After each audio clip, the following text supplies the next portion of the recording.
Munà i Rubio han declarat per un fets que es remunten al 2006. En concret, per la decisió política d'atorgar la concessió dels terrenys de Can Domenge a la UT Sacresa Ferratur. Una decisió envoltada de polèmica des del primer moment. Al juny de 2006, els vots del PP i UM al Consell donaven via lliure a l'adjudicació dels terrenys de Can Domenge, on es podien fer 600 habitatges de luxe. La guanyadora del concurs fou la Unió Temporal d'Empreses formada per Sacresa i Ferratur. Oferien 30 milions d'euros.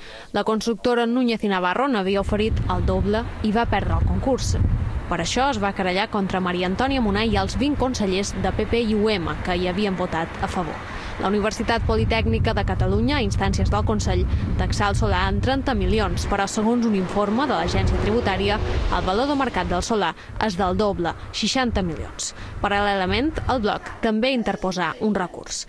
El Tribunal Superior de Justícia assumí la instrucció del cas a l'octubre, després que la magistrada que l'instruïa veié indicis de delicte en l'actuació dels imputats, els aforats Miquel Nadal i Bartomeu Vicenç. Un mes abans, la jutgessa havia fixat una fiança de 38 milions d'euros de responsabilitat civil als representants de les empreses de licitació i al president dels regionalistes, Miquel Àngel Zaquer.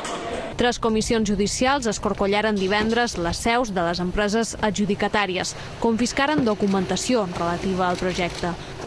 Al gener, el Consell acordà rescindir-ne el contracte perquè el solar tornés a ser de titularitat pública.